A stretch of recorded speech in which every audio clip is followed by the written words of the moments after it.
Welcome to Politicos media. ప్రస్తుతం నేను విశాఖలోని ఫిషింగ్ హార్బర్ వద్ద ఉన్నాం. మనం ప్రస్తుతం చూడొచ్చు, ఫిషింగ్ హార్బర్ అంతా కూడా ఈ మత్స్యకారుకు సంబంధించిన బోట్లన్నీ ఫిషింగ్ హార్బర్ చేరుకొని ఇక్కడ నిలిచిపోయాయి.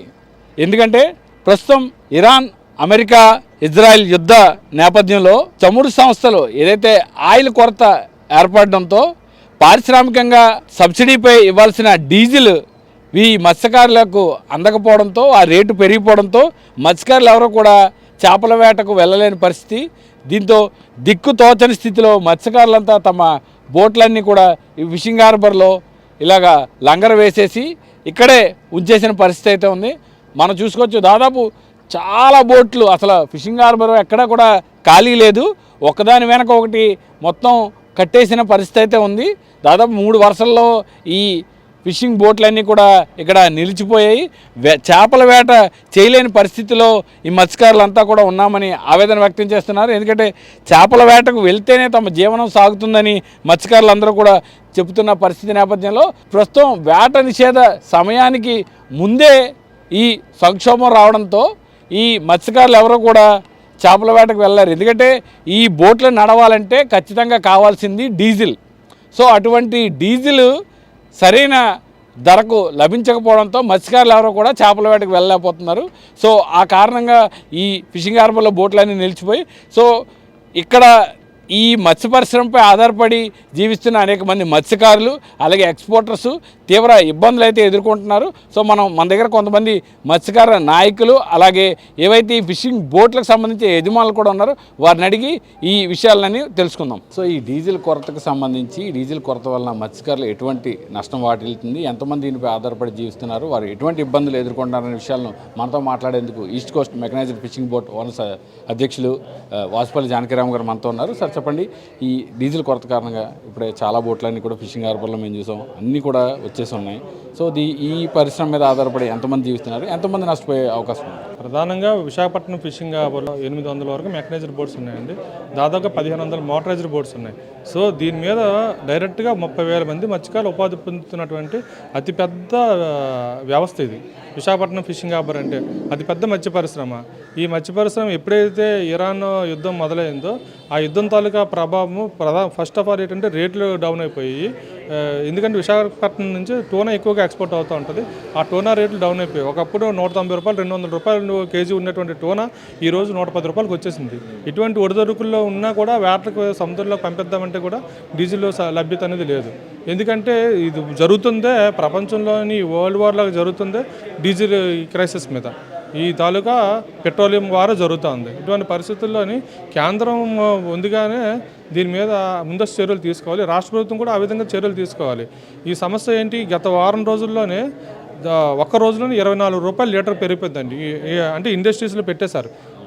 భారతదేశంలో అన్ని హార్బర్స్ ఇండస్ట్రీస్లోకి పెట్టడం వల్ల లీటర్కి 24 రూపాయలు పెరిగిపోయింది. 24 రూపాయలు పెరిగిపోతే గుజరాత్ రాష్ట్ర ప్రభుత్వము అక్కడ మత్స్యశాఖ మంత్రి గారు నరేంద్ర మోడీ గారితో సంప్రదింపులు జరిపి 24 గంటల్లోనే గుజరాత్ రాష్ట్ర ప్రభుత్వం మత్స్యకారుల సమస్యను అక్కడ పరిష్కరించింది. మరి ఆ విధంగా రాష్ట్ర ప్రభుత్వం ఆంధ్రప్రదేశ్లో ఎందుకు చేయలేదు, గౌరవ ముఖ్యమంత్రి చంద్రబాబు నాయుడు గారు ఎందుకు చర్యలు తీసుకోలేదు అనేది అర్థం కాని ప్రశ్న. ఇది మాకు అర్థం కావట్లేదు. మేము మత్స్యకారులు ఓట్లు వేయలేదా, ఓట్లు లేకుండా ఎంత మ్యాండేట్ వచ్చిందా? మరి ఈ మత్స్య పరిశ్రమ పైన, మత్స్యకారుల పైన చంద్రబాబు నాయుడు గారికి చిత్తశుద్ధి ఉండాలి కదా. ఇంత ఇబ్బందులు పడుతున్నారు, దాదాపుగా వేలాది మంది ఈరోజు పస్తులతో ఉన్నారు. ఉదయం వస్తున్నారు, డీజిల్ దొరికితే కనుక సముద్రంలో వేటకు వెళ్దామని సాయంత్రం వరకు వెయిట్ చేసి ఆ పెట్రోల్ బంకులతో వెయిట్ చేసి వెళ్ళిపోతూ ఉన్నారు. ఎందుకంటే ఈ 122 రూపాయలతో డీజిల్ కొట్టించుకుంటే నష్టమే తప్ప లాభం ఉండదు. దానివల్ల సముద్రంలోకి వేటకు వెళ్ళాల్సిన అవసరం లేదు. వేటకు వెళ్ళామంటే కనీసం తినడానికైనా జరగాలి, ఆ పూటగా ఇంటి అద్దె కట్టుకునే డబ్బులైనా రావాలి. అటువంటి పరిస్థితులు అందరూ కూడా వలసలు వచ్చి బతుకుతున్నారు విశాఖపట్నంలోని. ఒక పక్క చూస్తే వలసలు ఎక్కువైపోయి దాదాపుగా మిగతా రాష్ట్రాలకు వలసలు వెళ్ళిపోతున్నారు. వీరావల్ కావచ్చు, మంగళూరు కావచ్చు, ఈనాటి కేరళ కావచ్చు, ఈ ప్రాంతాలకి వలసలు వెళ్ళిపోతున్నటువంటి పాకిస్తాన్, బంగ్లాదేశ్ జైల్లో మగ్గిపోతున్న పరిస్థితి. ఈ సమస్యలు పరిష్కరించడానికి ఫిషింగ్ హార్బర్లు కట్టించాలి, ఇంకా మత్స్యకారులకు సబ్సిడీలు పెంచాలి, ఏదైతే స్కీమ్స్ ఉన్నాయో దాన్ని ఇంకా ఇంప్లిమెంట్ చేయాలి. అలా చేయడం అనేసి ఈ మత్స్య పరిశ్రమ పైన గోరు చుట్టుపై రోకలపోట్లకు మొన్నటి వరకు ఏమో మత్స్యకార భరోసా సబ్సిడీ కార్డులు పనిచేయలేదు 2 నెలల పాటు. అదేదో కలెక్టరేట్ చుట్టూ తిరిగి సమస్య పరిష్కరించుకున్నారో దేవుడా అనుకుంటే డీజిల్ దొరకటం లేదు. మరి ఇది ఇంకేముంది, ఇంకా ఆ సమస్య పరిష్కారమైన కొత్త సమస్య వచ్చి పడింది. కనీసం ఇప్పటికైనా సరే రాష్ట్ర ప్రభుత్వం చిత్తశుద్ధి చూపించుకోవాలి. ఏదో తూతు మంత్రంగా ఏదో ఒక ప్రైవేట్ బంకుతో మాట్లాడి 40,000 లీటర్లు వస్తుంది, సమస్య పరిష్కరించేస్తామని చెప్తా ఉన్నారు. కానీ విశాఖపట్నం ఫిషింగ్ హార్బర్లోనే రోజుకి 1,00,000 లీటర్లు డీజిల్ అవసరం ఉంటుంది. 40,000 లీటర్లు ఎంతమంది సర్దుతారు? పోనీ సర్దారు అనుకుందాము, ఇంతవరకు 1 లీటర్ కూడా సప్లై చేయలేదు. మీరు ఏదైతే చెప్పారో అది లీటర్లకే పరిమితం ఏముంది తప్ప గ్రౌండ్ లెవెల్ ఎక్కడ కార్యరూపం దాల్చలేదు. అదే ఉంటే ఇక్కడ సమస్య ఉండదు. ఇప్పుడు ఇక్కడే ఉంది, పక్కనే ఉంది ఆఫ్కా పెట్రోల్ బంక్. అడగండి, ఈ నిన్న చెప్పారు, మొన్న చెప్పారు పెట్రోల్ డీజిల్ వచ్చేస్తుంది, డీజిల్ ఇచ్చేస్తామని చెప్పి బోటు వాంటర్లు అందరూ రావడం, కళాశాలు రావడం, చూసుకోవడం, వెళ్ళిపోవడం జరుగుతుంది తప్ప సమస్యకి పరిష్కార మార్గం దొరకటం లేదు. గౌరవ మత్స్యశాఖ మంత్రి అచ్చెన్నాయుడు గారు, ముఖ్యమంత్రి చంద్రబాబు నాయుడు గారు ఈ సమస్యను పరిష్కరించాలి. ఎందుకంటే ఈ 4 రోజులు బోట్లు వేటకు వెళ్తేనే వచ్చే బ్యాన్ పీరియడ్లోనే ఆ 2 నెలల పాటు మత్స్యకారులు కనీసం నిత్యావసర సరుకులు కొనుక్కొని తింటారు, లేదంటే పస్తులతోనే ఉంటారు 2 నెలల పాటును. చాలా ఇప్పటికే ఫిషింగ్ ఇండస్ట్రీ చాలా ఇబ్బందులు, ఆర్థిక ఇబ్బందులతో ఉంది. దీనిపైన సానుకూలమైన నిర్ణయం రాష్ట్ర ప్రభుత్వం తీసుకోవాలని చెప్పి మేమైతే కోరుతాము. అంటే ఇప్పుడు మీ సంఘం తరపు నుంచి ఆప్కాప్కి ఏమైనా లెటర్ రాయడం జరిగింది? ఎందుకంటే పరిశ్రమలకు సంబంధించి సబ్సిడీ మీద ఇచ్చే డీజిల్ కొరత కారణంగా అంటే రేటు కూడా పెరిగింది, 24 రూపాయలు చెప్పి. సో మీరు సఫిషియెంట్గా బోట్స్కి అన్నింటికి ఇవ్వాలని మీ సంఘం నుంచి లెటర్ రాయడం జరిగింది, వాళ్ళు ఏం సమాధానం ఇచ్చారు? ఎప్పుడైతే ఈ ఇండస్ట్రీస్ పెట్టేశారో పెట్టిన వెంటనే, అది తెలిసిన వెంటనే గౌరవ ముఖ్యమంత్రి చంద్రబాబు నాయుడు గారికి లెటర్ రాయడం, లెటర్ని ఆయన ట్విట్టర్ హ్యాండిల్లో కూడా పెట్టడం జరిగింది, మెయిల్స్ పంపించడం జరిగింది. అదేవిధంగా ఫిషరీస్ కమిషనర్ గారికి, జిల్లా కలెక్టర్ గారికి, జాయింట్ డైరెక్టర్ విశాఖపట్నం ఫిషరీస్ వారికి అందరికీ లెటర్ పంపించడం. అందరికీ ఉందండి అవగాహన, 24 రూపాయలు లీటర్ పెరిగిపోయింది, ఈ మత్స్యకారులు ఇబ్బంది పడుతున్నారని. కానీ రాష్ట్ర ప్రభుత్వం నుంచి ఎటువంటి స్పందన లేదు. నిజంగా స్పందన వస్తుంటే సమస్య ఈ పాటికి పరిష్కారం అయ్యి ఉండేది కదా. పరిష్కరించాలని చెప్పి మా తాలూకు ఎంతవరకు రిప్లై లేదు. ఏం చెప్తున్నారు, మేము పరిష్కరించేస్తున్నాము, ఒక బంక్ వాళ్ళతో ఐఓసీఎల్కి సంబంధించిన ఒక బయట ఉన్నటువంటి ఒక డొమెస్టిక్ బంక్తో మాట్లాడాము, 40,000 లీటర్లు వస్తుందని చెప్పేసి 3 రోజులుగా చెప్తున్నారండి. 4 లీటర్లు కూడా రాలేదు. అంటే దాని మీద ఏంటంటే స్పందన ఉంది, కానీ పరిష్కారం జరగలేదు. పరిష్కరించాలి కదా, పరిష్కరిస్తే వేలాది మంది ఆకలితో అలమటించిపోతున్నారు కదా, వాళ్ళు కనీసం వేటకు వెళ్తారు కదా. ఈ వేట నిషేధ కాలం దగ్గరలోనే ఉంది. వేట నిషేధ కాలం ముందు ఇలాంటి సంక్షోభం రావడం తీవ్రంగా మత్స్యకారులకి ఒక పెద్ద గుదిబండ్లా అనుకో. ఈ వార్ ఎఫెక్ట్ డైరెక్ట్గా పడిపోయిందండి. ఆ రేట్, చేపల రేట్ అయినా కొద్దిగా బాగుంటే కనుక బోట్ యజమాని కూడా బాగుండేవాడికి ఎంతో కొంత బోటుకి వేటకెళ్ళే కళాశాలకు కూడా ఆర్థిక సహాయం చేస్తాడు. కానీ అతనికి రేట్ డౌన్ అయిపోయింది. వేట దొరికినా సరే రేట్ లేదు. ఒక పక్క పోనీ వేట బాగా జరుగుతుందిరా బాబు, ఈ 4 రోజులు వేటకి వెళ్దామని అనుకుంటే డీజిల్ లేదు. డీజిల్ పోనీ 124 రూపాయలు కొందామంటే మొత్తం ఉన్నది ఇల్లు ఆకులు కూడా అమ్ముకునే పరిస్థితి ఉంటుంది. ఎందుకు వచ్చిందిరా బాబు అని చెప్పేసి ఏమైనా రేటు తగ్గుతుందా, రేటు తగ్గితే బోటు వేటకు పంపిద్దామని చెప్పేసి బోట్ యజమాని ఎదురు చూస్తున్నాడు.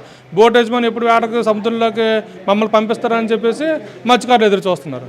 ఇలాగ ఎదురు చూపులు ఉన్నాయి తప్ప శాశ్వత పరిష్కారం అనేది లేదు. మన కలెక్టర్ గారు కూడా కిందటి వారం స్పందన పీజీఆర్ఎస్లో అడిగారు, సార్ ఈ డీజిల్ సమస్య కావచ్చు, మత్స్యకార భరోసా ఆయిల్ సబ్సిడీ కార్డులు పనిచేయకపోవడం కావచ్చు, దీనికంటూ ఒక పర్మనెంట్ సొల్యూషన్ చూడండి సార్ అనేసి అంటే, ఇది స్టేట్ పాలసీ మేమేం చేయగలము, ఫైనాన్స్ ఇష్యూస్ ఉన్నాయని చెప్తున్నారు. మరి ఇప్పుడు కేంద్ర ప్రభుత్వము ఇన్ని వేల కోట్ల రూపాయలు అప్పులు ఇస్తూ ఉంది, తెస్తున్నారు. బడ్జెట్లో కూడా 500 కోట్లు 600 కోట్లు మత్స్యకారులకు కేటాయింపులు జరుపుతున్నారు. మహా అయితే 10 కోట్లు పెడితే మొత్తం సమస్యలన్నీ సాల్వ్ అయిపోతాయి ఇవన్నీ కూడా. మరి ఎందుకు రాష్ట్ర ప్రభుత్వము, గౌరవ ముఖ్యమంత్రి చంద్రబాబు నాయుడు గారు మత్స్యకారుల పట్ల ఇలాగ వివక్ష చూపుతున్నారు అనేది అర్థం కావటం లేదు. ప్రభుత్వం దయతలచాలని చెప్పి మేము కోరుతున్నాం. ఇంకా అందుకే పెద్ద డిమాండ్ ఏముంది సార్? ప్రస్తుతం ఈ యుద్ధం నేపథ్యంలో మత్స్యకారులు అలాగే బోటు వనరుల పరిస్థితి ఎలా ఉంటుంది? బోటు వనరుల పరిస్థితి దారుణంగానే ఉందండి. ఈ యుద్ధం కారణంగా బోట్లు ఆటకి వెళ్ళలేని పరిస్థితి. ఎందుచేతనంటే ఆయిల్ సకాలంలో దొరక్క, ఇంతకుముందు బంకులు 2-3 బంకులు ఉండేవి మన ఫిషింగ్ హార్బర్లో, ఆ 2 బంకులు మూసేశారు. అలాగే మన ఈ మత్స్యకారుల సొసైటీ ద్వారాగా సబ్సిడీ మీద ఆయిల్ దొరికేది. ఆయిల్ కూడా సుమారు 5 రోజుల నుంచి దాన్ని స్టాప్ చేశారు. కారణం ఏంటంటే ఇది ఇండస్ట్రియల్ ఫిషింగ్ హార్బర్ అనేది పోర్టుతో అటాచ్డ్తో ఉండడం వల్ల దాన్ని ఇండస్ట్రియల్ జోన్గా చేసి 24 రూపాయలు అదనంగా భారం వేసి పెంచారు. అంటే మన దేశంలో ఈ ఇండస్ట్రియల్ జోన్ అనేటప్పటికీ ఒక విధమైన ఈ ఆయిల్ కొరత వల్ల వాళ్ళు రేటు పెంచి అమ్మడం ప్రయత్నం చేశారు. కానీ మా ఫిషింగ్ హార్బర్లో అది జరగలేదు. కానీ అలా అంత 24 రూపాయలు పెంచి చేస్తే మా బోటు తిప్పుకునే పరిస్థితి ఉండదు. బోటు వానరు ఇబ్బంది పడతాడు, దట్టు కళాశాల కూడా ఇబ్బంది పడతాడు. బోట్ల అసలు ఇప్పటికే అరకొర దీంతో ఈ ఫిషింగ్లతో బోట్లు వస్తున్నాయి. మత్స్య పరిశ్రమ మీద ఆధారపడే వల్ల చాలామంది ఇబ్బందులకు గురవుతున్నారు, నష్టపోతున్నారు. అలాగే ఫైనాన్షియల్గా కూడా నష్టపోతున్నారు. దీన్ని దృష్టిలో పెట్టుకుని గవర్నమెంట్కి ఈ 5 రోజుల నుంచి మా హార్బర్ నుంచి ఈ అసోసియేషన్ నుంచి కొంచెం సంప్రదింపులు చేస్తే ఇప్పుడు ఈరోజు ఆయిల్ ఇవ్వడానికి ఈ ఐఓసిఎల్ కానీ మన హెచ్పిసిఎల్ కానీ వాళ్ళు ఆయిల్ ఇవ్వడానికి ఒప్పుకొని ఆ సబ్సిడీ మీదే ఇస్తున్నారు ఇప్పుడు ప్రజెంట్. అంటే మామూలుగా ఎంత పడుతుంది సార్ ఒక బోట్కి ఆయిల్? ఎంత? 3,000 అది బోటుకి 3,000, 4,000, 5,000, 6,000 నెలకైతే 6,000 పడుతుంది. కానీ గవర్నమెంట్ ఇచ్చే సబ్సిడీ 3,000కే ఇస్తున్నారు. ఆ మిగతా 3,000 బోటు వంట భరించుకుంటున్నాడు. దాన్ని దృష్టిలో పెట్టుకుని ఇప్పుడు 3,000 లీటర్లకే సబ్సిడీ వస్తుంది. ఆ 3,000 లీటర్లకు కూడా ఇప్పుడు ఈరోజు 1,500 బోటుకి ఇస్తామని వాళ్ళు, అంటే ఆయిల్ కొరత వల్ల, ఆయిల్ కొరతగా ఇప్పుడు మనకి ఈ షిప్పులు రాకపోవడం వల్ల ఆ కొరత వల్ల 1,500కి పరిమితం చేసింది. అంటే మీరు ఇప్పుడు ఎన్ని రోజులుగా మీ బోట్ నిలుపుదల చేసి హార్బర్? సుమారుగా 5 రోజుల నుంచి బోట్లు నిలుపుదల చేసామండి. అంటే ఆయిల్ లేక నిలుపుదల చేసాం. లేదంటే ఇప్పుడు అన్సీజన్ పీరియడ్ అనేది ఇంకా షార్ట్ టైంలో అవుతుంది కనుక ఇప్పుడే విపరీతంగా బోట్లు ఆటకెళ్ళి వాళ్ళ ఈ 10 రోజులు 15 రోజులు యాడ్లు చేస్తుంటాయి. కానీ అది జరగటం లేదు. ఇప్పుడు ఈ ఆయిల్ కొరత వల్ల జరగలేదు. దానివల్ల బోటు వాహనాలు అందరూ చాలా ఇబ్బంది పడుతుంది. సుమారుగా 400 నుంచి 500 బోట్లు ఆగిపోయి ఉన్నాయి. ఈ ఒకసారి ఆయిల్ కొరత రావడం దీనికి కారణం ఆయిల్ కొరత. అది కొరత ఉన్నది. ఇప్పుడు గవర్నమెంట్ ఏం చెప్తున్నారు, ఆయిల్ కొరత లేదు, ఇబ్బంది లేదని గవర్నమెంట్, సెంట్రల్ గవర్నమెంట్ చెప్తుంది. కానీ ఇక్కడేమో ఆయిల్ రావడం లేదు, ఆయిల్ రాలేదు వీళ్ళు చెప్తున్నారు. ఎవరి మాట నమ్మాలో బోటు వాహనాలు మాకైతే అర్థం కావడం లేదు. తగు చర్యలు తీసుకుని మా అందరికీ న్యాయం చేయాలని మేము కోరుకుంటున్నాం. అంటే ఇప్పుడు నష్టం వచ్చినా సరే బయట బంకులను కొనుక్కొని వెళ్తున్న పరిస్థితి ఉందండి. నష్టం వచ్చిన బయట బంకుల నుంచి కొనుక్కుంటాం. మరి ఇక్కడ ఆయిల్స్ లేకపోతే మరి దాన్ని ఆపలేము కదా. బోటుని అయితే ఆపలేము. బోటు మీద ఆధారపడి ఇంచుమించు 10-15 కుటుంబాలు బతుకుతున్నాయండి. ఆ 10 ఒక బోటు వెళ్ళకపోతే ఈ 10-15 కుటుంబాలకి ఆదాయం అనేది రాదు కదా. ఆదాయం లేనప్పుడు వాళ్ళందరూ ఇబ్బంది పడతారు కదా. దాన్ని దృష్టిలో పెట్టుకొని మరి గవర్నమెంట్లో కొన్ని చెయ్యాలి. ఇప్పుడు కొంత చేస్తున్నారు కానీ అది ఫుల్ పెద్దగా చేయటం లేదు ఈ గవర్నమెంట్. దాన్ని దృష్టిలో పెట్టుకుని అదే ప్రతి ఒక్క బోటు అంటే ఇబ్బంది పడుతూనే ఉన్నాడు. ఇప్పుడు సీజన్ మొదలైన దగ్గర నుంచి అన్నంగా అయిన వరకు 9 నెలలు. 9 నెలల్లో ఈ తుఫాన్లకు అదొక 2-3 నెలలు తుఫాన్లకు పోతుంది. వాళ్ళు చేసేది 6 నెలలు పర్ఫెక్ట్గా జరుగుతుంది. 6 నెలలు కూడా సరైన ఆదాయం రాక అప్పులు చేసుకొని, వడ్డీలకు అప్పులు చేసుకొని, బ్యాంకుల్లో లోన్లు తీసుకొని ఈ చాలా ఇబ్బందులు అయితే జరుగుతున్నాయి. మీరు ఇంత కష్టపడి ఎన్ని అప్పులు చేసి ఇంత బయట కొనుగోలు చేసి లోపలికి వెళ్తారు కదా, ఫిషింగ్ పడుతుంది సార్ బాగా? క్యాచింగ్ పడతాయి. క్యాచింగ్ అయితే చేపలు సముద్రంలో ఉంటే పడతాయండి. అది తెచ్చి ఇక్కడ అమ్మేటప్పటికి ధర అన్నది గిట్టుబాటు ధర అనేది సరిగ్గా దొరకడం లేదు. మిడిల్ మ్యాన్ వల్ల ఇప్పుడు బోర్డు దగ్గర నుంచి మా దగ్గర మిడిల్ మ్యాన్ కొంటే మిడిల్ మ్యాన్ వచ్చామో ఒక కంపెనీ వాళ్ళకి సప్లై చేస్తాడు. మా దగ్గర నుంచి వాళ్ళకి అది ఎక్కువ రేట్లో వాళ్ళు తీసుకుంటూ జరుగుతుంది. ఎక్స్పోర్టింగ్ ఉందా సార్? అయిపోయింది. ఇప్పుడు ఎక్స్పోర్టింగ్ అనేది ఉంది. మరి విశాఖ టెర్మినల్ సెంటర్ నుంచి ఎక్స్పోర్ట్ అవుతున్నాయి చాలా వరకు. కానీ మా విశాఖపట్నంలో ఉండే బోటు, ఫిషింగ్ హార్బర్లో ఉండే బోట్లకు మాత్రం సరైన ధర మాత్రం రావడం లేదు. అది ఇంతకుముందు వీళ్ళు ఇచ్చేవారు. మన ఎంపాడ వాళ్ళ నుంచి శ్రింప్ని ఇక్కడి నుంచి డైరెక్ట్ చేసేవారు. అప్పుడు 80s 90s అప్పట్లో. మరి ఇప్పుడు తగ్గిపోయింది. ఇప్పుడు రైలు ఎక్స్పోర్ట్ కూడా తగ్గిపోయింది. అది మన లోకల్ మార్కెట్లకే వెళ్తున్నాయి సరుకు అంతా. ఇక్కడ మన ఇండియాలో చాలా స్టేట్లకి, మన వైజాగ్ నుంచి చాలా సరుకు అయితే షింప్ కానీ, టూనా కానీ, ఫిష్ కానీ అన్నీ ఇక్కడి నుంచే సప్లై చేస్తున్నారు. అది కూడా మరి మిడిల్ మ్యాన్ ఏ బిజినెస్ అంటే మిడిల్ మ్యాన్ లేకుండా జరగదు కదా. దానివల్ల ఏంటంటే మా బోటు వారు నష్టపోయి మిడిల్ మ్యాన్కి ఆదాయం పెరిగి అలాగా ఇప్పుడు బోటు వారే నష్టపోతున్నాడండి. ప్రతిదానికి ఈ బోటు మీద ఆధారపడే వాళ్ళు కళాశాలలు కూడా కొంత ఇబ్బంది పడుతూనే ఉన్నారు. బోటులు తిరిగితేనే కళాశాలలు బాగుంది. వాళ్ళకి లైవ్లీవుడ్ ఉంటుంది. తిరగకపోతే అది ఉండదు. వాళ్ళకి ఉండదు, మాకు ఉండదు. చెప్పండి సార్, ఇప్పుడు డీజిల్ దొరుకుతుందా? ఇప్పుడు అవుట్లెట్కి వచ్చారు, ఇక్కడ ఏంటి పరిస్థితి? లేదు సార్, యుద్ధం జరగడం బట్టి బోటు ఓనర్లకు చాలా ఇబ్బందిగా ఉంది. డీజిల్ దొరకడం లేదు. సబ్సిడీ డీజిల్ మాకు గవర్నమెంట్ ప్రజెంట్ ఉన్న రేటు మీద 9 రూపాయలు మాకు గవర్నమెంట్ సబ్సిడీ ఇస్తుంది. ఇది అగ్రికల్చర్లోకి రావాలి. ఇండస్ట్రీ చేయడం బట్టి ఉన్న ప్రజెంట్ రేటు మీద 22 రూపాయలు ఎక్స్ట్రా పెంచేశారు. హెచ్పిసిఎల్కి అయితే ఇండస్ట్రీ కింద వస్తుంది అన్నమాట, అగ్రికల్చర్ కింద రాదు. ఇప్పుడు ఐఓసీని మళ్ళీ ఓపెన్ చేసి అగ్రికల్చర్లో ఉంది కాబట్టి దాన్ని బట్టి మళ్ళీ మాకు సబ్సిడీ ఈ వాళ్ళ నుంచి ఇవ్వడానికి ప్రయత్నం జరుగుతుంది. దాన్ని బట్టి గవర్నమెంట్ మాకు ఉన్న రేటు మీద 9 రూపాయలు కట్ చేసి అంటే 97 రూపాయలు 72 పైసలు ఉన్నది 88 రూపాయలు 72 పైసలకు వస్తుంది. అది ఇవాళ ఓపెన్ చేస్తున్నారు. మాకు ఒక బోట్కి ఎంత డీజిల్ కావాల్సి ఉంటుంది?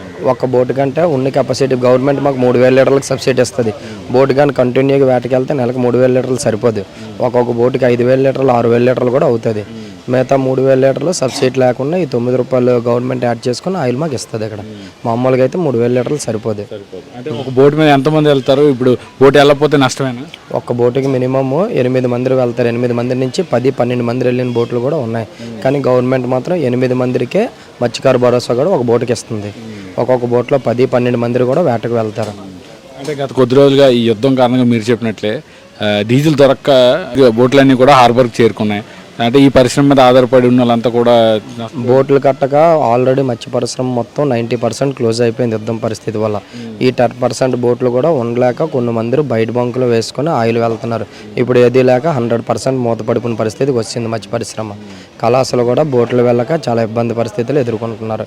అంటే బయట అంటే సబ్సిడీ లేని బయట చాలా ఎక్కువ కదండి. సబ్సిడీలు లేకపోతే గవర్నమెంట్ మాకు 9 రూపాయలు సబ్సిడీ ఇస్తుంది. ఈ సబ్సిడీ లేకపోవడం బట్టి బయట బంకులో ఈ 9 రూపాయలు ఎక్స్ట్రా వేసుకోవడం బట్టి ఈ 100 రూపాయలు రేటు పెట్టుకొని బోట్లు ఏటకి వెళ్ళడం బట్టి అక్కడ 100 రూపాయలు తగ్గ ఆస్తి కూడా మాకు రావడం లేదు. నా క్వశ్చన్ అదే, ఇప్పుడు మీరు ఎంత ఖర్చు పెట్టి ఇది వెళ్ళాలని బయట డీజిల్ కొనుక్కొని సబ్సిడీ లేకపోయినా సముద్రంలో వేటకెళ్తారు, అంత ఆశాజనకంగా ఉంటుందా? లేదు, అంత ఆశ ఇచ్చినంత స్థాయిలో రాలేదు కాబట్టి దీన్ని బట్టి ఆల్రెడీ బోట్లు ఒక నెల రోజుల కిందటి నుంచే క్లోజ్ చేసేయడం అయిపోయింది. ఈ యుద్ధం కారణం కంటే ముందే ఆశ ఇచ్చినంత ఫలితం లేదు సముద్రంలోని. ఈ యుద్ధం కారణంగా ఇంకా ఆయిల్ రేట్ పెరిగిపోవడం బట్టి అస్సలు మత్స్య పరిశ్రమ 100% మూతపడిపోయిన పరిస్థితికి వచ్చింది ఆల్రెడీ. అంటే ఇప్పుడు ఏదైతే వ్యాట్ నిషేధ సమయం రాబోతుంది, సో దానికన్నా ముందే మీరు నెల రోజుల ముందు నుంచే మూస్తున్నట్టు చాలా తీవ్ర నష్టం. నెలే కాదు, ఆల్రెడీ సంక్రాంతి నుంచి మత్స్య పరిశ్రమ ఇదే పరిస్థితిలో ఉంది అస్సలు. సో మీ ప్రభుత్వాన్ని ఏం కావాలని కోరుకుంటున్నారు? ప్రభుత్వం కారుకోవడం అంటే మమ్మల్ని ఆదుకోవడానికి ఏ ప్రభుత్వం వచ్చినా మాకు మత్స్య భరోసా లాస్ట్ సార్ 10,000 ఉన్నది, ఇప్పుడు 20,000 చేశారు. కానీ ఫ్యామిలీ బతకడానికి 20,000 అనేది అది పెద్ద కారణం కాదు. మా అయితే 10 రోజులు తినడానికి వస్తుంది. మత్స్య పరిశ్రమ ఎవరు వచ్చినా సరే మాకు న్యాయం, ఏ ప్రభుత్వం వచ్చినా న్యాయం చేయట్లేదు. ఇదే పరిస్థితులు ఇబ్బంది పడాల్సి వస్తుంది. సో ఇది ఇక్కడ పరిస్థితి. మనం ప్రస్తుతం ఈ హెచ్పిసిఎల్కి సంబంధించిన బంక్ వద్ద ఉన్న ఈ బంక్ నుంచే డీజిల్ ఏదైతే పక్కన ఉన్నటువంటి ఫిషింగ్ హార్బర్లో ఉన్నటువంటి బోట్లన్నిటికీ కూడా సబ్సిడీ మీద డీజిల్ అనేది సరఫరా జరుగుతుంది. ఒక్కో బోటుకి దాదాపు 30,000 లీటర్లకు సంబంధించి ఉంటేనే బోటు సముద్రంలోకి వెళ్ళే పరిస్థితి ఉంటుంది. కానీ సబ్సిడీ లేని కారణంగా ఏదైతే 97 రూపాయల 72 పైసలు ఏదైతే ఉందో ఈ సబ్సిడీకి ప్రభుత్వం వీరికి 9 రూపాయలు సబ్సిడీ ఇస్తే ఆ వచ్చిన డీజిల్ని వీరు వేసుకొని 8 మందితో చేపల వేటకైతే వెళ్తారు. కానీ ప్రస్తుతం డీజిల్ కొరత, యుద్ధం కారణంగా డీజిల్ కొరత నేపథ్యంలో ఆయిల్ దొరకని పరిస్థితిలో బయట బంకుల నుంచి ఆయిల్ని కొనుగోలు చేసి డీజిల్ని కొనుగోలు చేసి ఈ చేపల వేట వెళ్తున్నామని, ఇంత ఖర్చు పెట్టి తాము సముద్రంలోకి వెళ్ళినప్పటికీ కూడా వేట అంతా కూడా ఆశాజనకంగా లేదని తీవ్ర నిరాశతో వెనుతిరుగుతున్నామని, ప్రభుత్వం తమను ఎలాగైనా ఆదుకోవాలని ఈ మత్స్యకారులు అలాగే ఎవరైతే ఫిషింగ్ బోట్ ఓనర్స్ కూడా వేడుకుంటున్నారు. కెమెరామెన్ ముఖేష్తో Kiran, Politicos, Visakha fishing harbour నుంచి. Please subscribe to the channel and download the Politicos app from the links in the description.